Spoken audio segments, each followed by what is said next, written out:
গুৰুদেৱ গ'লগৈ যোৱাৰ আগতে তেওঁ লিখি থৈ গ'ল এই মোৰ শেষ গান মোৰ জীৱন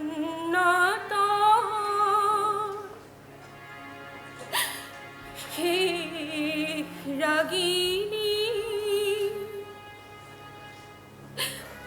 কল্যাণ খৰ্মা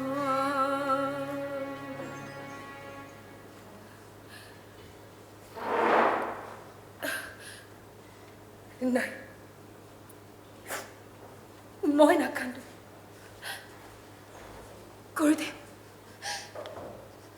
গুৰুদেৱৰ মৃত্যু হোৱা নাই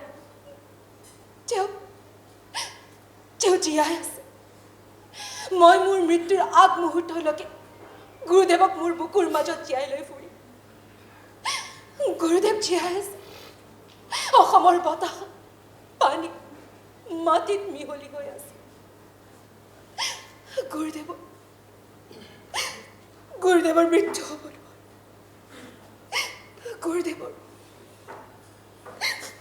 গুৰুদেৱৰ মৃত্যু হ'ব নোৱাৰে গুৰুদেৱৰ মৃত্যু হ'ব নোৱাৰে গুৰুদেৱৰ মৃত্যু হ'ব নোৱাৰে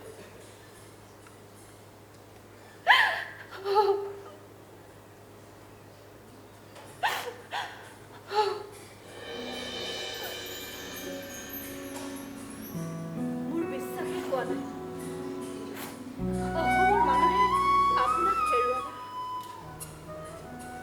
মই কায়িকভাৱেহে হেৰাই গ'লো কিন্তু মোৰ আদৰ্শ মোৰ সংকল্প মোৰ চেতনা জীয়াই থাকিব অসমৰ মাটিত অসমৰ বায়ুত অসমীয়াৰ তেজত মই জীয়াই থাকিম বনুৱাৰ চকুপানী কৃষকৰ ঘামত বিপ্লৱীৰ তেজত মই নেহেৰাওঁ মই কেতিয়াও নেহেৰাওঁ কাৰণ মই যোদ্ধাৰ কেতিয়াও মৃত্যু নহয় কাৰণ মই বাগ্ৰক্ষীৰ মই বিষ্ণুপ্ৰসাদ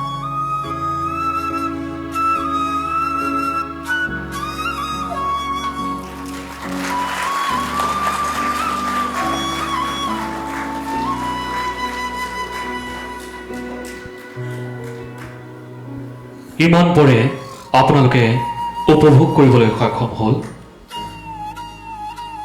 শ্ৰদ্ধাৰ নাট্যকাৰ প্ৰভাত গোস্বামীৰ ৰচনা আৰু পৰিচালনাৰে বাগ্ৰুগীৰ বিষ্ণুপ্ৰসাদ আৰু এখন পূৰ্ণাংগ নাটক যিখন নাটক মঞ্চস্থ কৰাৰ ক্ষেত্ৰত আমাক সহযোগিতা আগবঢ়ালে কেইবাটাও অনুষ্ঠানে আমি সেইকেইটা অনুষ্ঠানৰ নাম আমি উল্লেখ কৰিব বিচাৰিছোঁ তাৰ পূৰ্বে আমি শ্ৰদ্ধাৰ দৰ্শকসকলক কিছু সময় অপেক্ষা কৰিবৰ বাবে অনুৰোধ জনাইছোঁ কাৰণ যিসকল সন্মানীয় শিল্পীয়ে আজিৰ এই অনুষ্ঠানটোৰ সৌষ্ঠৱ বৃদ্ধি কৰিলে তেখেতসকলক আমি কিছু মৰম যাচিব বিচাৰিছোঁ কিছু সন্মান যাচিব বিচাৰিছোঁ প্ৰথমে আপোনালোকৰ পৰা এজাউৰি হাত চাপৰি বিচাৰিছোঁ জোৰকৈ এজাউৰি হাত চাপৰি দিব লাগে কাৰণ ইমান এখন সুন্দৰ নাটক খন্তেকৰ বাবে আমি নাটকৰ মাজত সোমাই পৰিলোঁ প্ৰত্যেকগৰাকী নাটকৰ অনুৰাগী আমি আৰু সেইবাবে ইমান সময় আমি ধৈৰ্য সহকাৰে এটা সময় আমি এই প্ৰেক্ষাগৃহত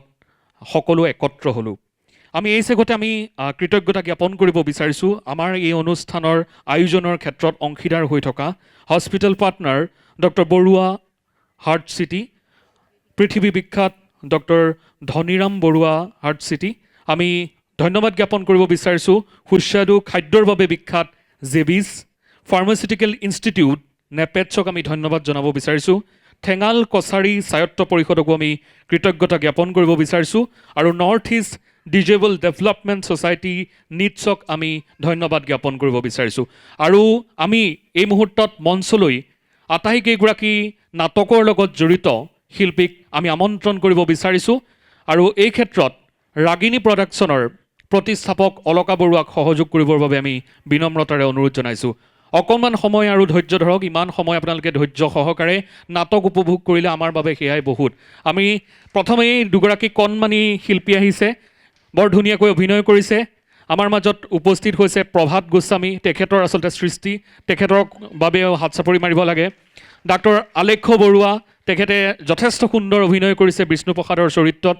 সমান্তৰালভাৱে ইতিমধ্যে আপোনালোকে গম পাইছে কেইবাগৰাকীও অভিনেতা অভিনেত্ৰীয়ে নিজৰ যি সুপ্ত প্ৰতিভা এই মঞ্চখনত প্ৰকাশ কৰিবলৈ সক্ষম হ'ল। আমি এই মুহূৰ্তত যিসমূহ অভিনেতা অভিনেত্ৰীয়ে অভিনয় কৰিলে তেখেতসকলৰ নাম আমি উল্লেখ কৰিব বিচাৰিছোঁ।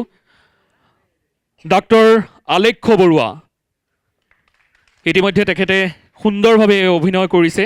সকলোকে আচলতে গোটেই প্ৰেক্ষাগৃহত মনোযোগ দি থাকিবৰ বাবে, নাটক উপভোগ কৰিবৰ কাৰণে এটা পৰিৱেশ দিলে।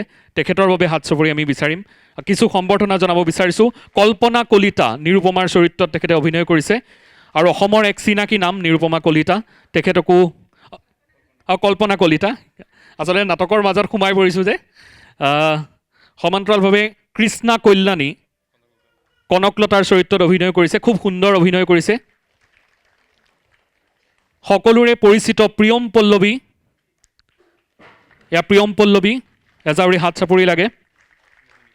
মোহিনীৰ চৰিত্ৰত অভিনয় কৰিছে অনিল হালৈ, তেখেতৰ বাবেও হাত চাপৰি আমি বিচাৰিম আপোনাৰ পৰা। তেখেত হয়তো গ্ৰীণ ৰুমত আছে, আছে আমাৰ কাষত আছে। ৰাজু বৰা, অকণমান আগবাঢ়ি আহিব লাগে। জগুৰু চৰিত্ৰত অভিনয় কৰিছে। অপূৰ্ব গোস্বামী লোকনাথ চৰিত্ৰত অভিনয় কৰিছে। সত্যজিৎ হাজৰিকা জ্যোতিপ্ৰসাদৰ চৰিত্ৰত অভিনয় কৰিছে। সত্যজিৎ হাজৰিকা।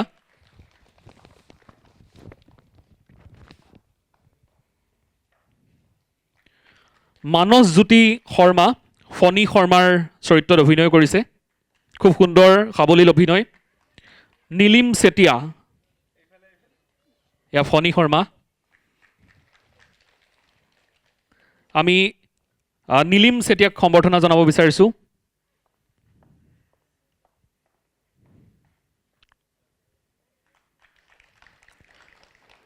পলাশ প্ৰতিম এছিষ্টেণ্ট ডাইৰেক্টৰ হিচাপে আমাৰ এই নাটকখনত তেখেতে ভূমিকা পালন কৰিছে আৰু এতিয়াহে আচলতে শান্তিৰ উশাহ লৈছে।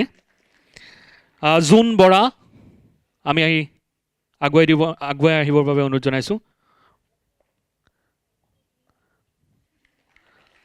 নিপম কলিতা, এয়া নিপম কলিতা।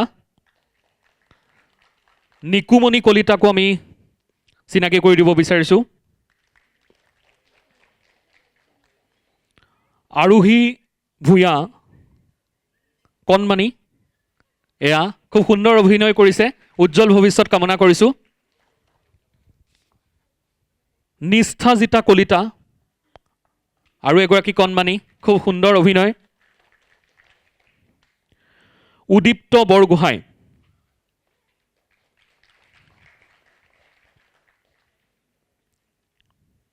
আৰু মিউজিকত আমাক সহযোগ কৰিছে ৰন্তু মহন্তই।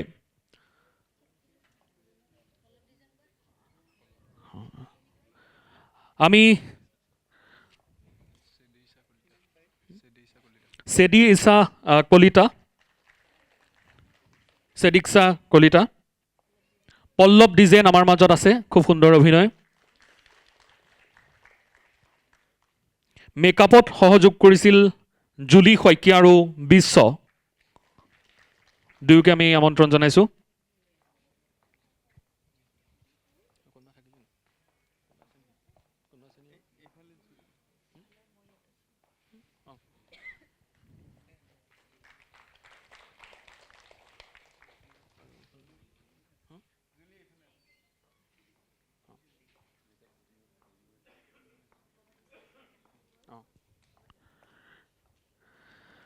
আৰু এইসকলে আচলতে শিল্পী, আমি আটাইকে ধন্যবাদ জ্ঞাপন কৰিছোঁ। আৰু যিহেতু নাটকখনৰ অন্তৰালত বহু কাহিনী লুকাই থাকে, ইমান দিনীয়া পৰিশ্ৰম, প্ৰভাত গোস্বামী ডাঙৰীয়াক চমুকৈ কিছু মন্তব্য ৰাখিবৰ বাবে মাইক্ৰফোন আগবঢ়াই দিছোঁ। মই বেছি সময় নলওঁ, দুষাৰ কথা কওঁ।